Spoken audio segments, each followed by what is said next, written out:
മൗനരാഗത്തിലെ അടുത്ത ആഴ്ച വരാൻ പോകുന്ന നല്ല അടിപൊളി പ്രൊമോയിലേക്കാണ് എല്ലാവർക്കും സ്വാഗതം. കല്യാണിക്ക് വന്ന മെസ്സേജ് കിരണിനെ കാണിക്കുകയാണ്. അപ്പോൾ ആ മെസ്സേജിൽ കാണുന്നത് ഇവരെ കൊല്ലുമെന്നുള്ള ഇതൊക്കെയാണ് മെസ്സേജിൽ കാണുന്നത്.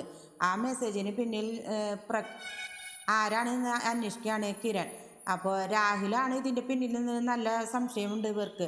രാഹുലാണെങ്കിൽ പ്രകാശം പുറത്തിറങ്ങിയതിന് ശേഷം പ്രകാശിനെ കൊല്ലാനുള്ള തോക്കും റെഡിയാക്കി നിൽക്കുകയാണ് രാഹുൽ പ്രകാശിനെ എങ്ങനെയെങ്കിലും രാഹുലിൻ്റെ അടുത്തേക്ക് വരാത്തതിൻ്റെ ദേഷ്യം കൊണ്ട് രാഹുലും പ്രകാശം ചെയ്തതെന്ന് വരുത്തി തീർക്കാനാണ് കല്യാണിനെയും കിരണിനെയും വകവരുത്താൻ പ്രകാശനാണ് നടക്കുന്നതെന്നൊക്കെ രാഹുൽ തെറ്റിദ്ധരിപ്പിക്കുകയാണ് എല്ലാവരെയും. ഒടുവിൽ ഭാനുമതി അമ്മയെ പ്രകാശം കാണുകയാണ്.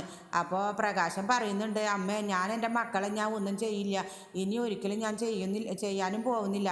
എനിക്ക് ഇനി എങ്ങനെയെങ്കിലും എൻ്റെ മക്കളെ രക്ഷപ്പെടുത്തണം. ഞാൻ എൻ്റെ മക്കൾക്ക് ഇനി ഒന്നും വരാതെ കാത്തുകൊള്ളും. ഞാൻ അവർക്ക് വേണ്ടിയാണ് ജീവിക്കുന്നത്.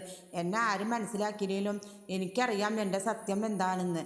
നിങ്ങൾക്ക് ഈ വീഡിയോ ഇഷ്ടപ്പെട്ടാൽ ലൈക്ക് ആൻഡ് ഷെയർ ചെയ്യുക, സബ്സ്ക്രൈബ് ചെയ്യുക. താങ്ക്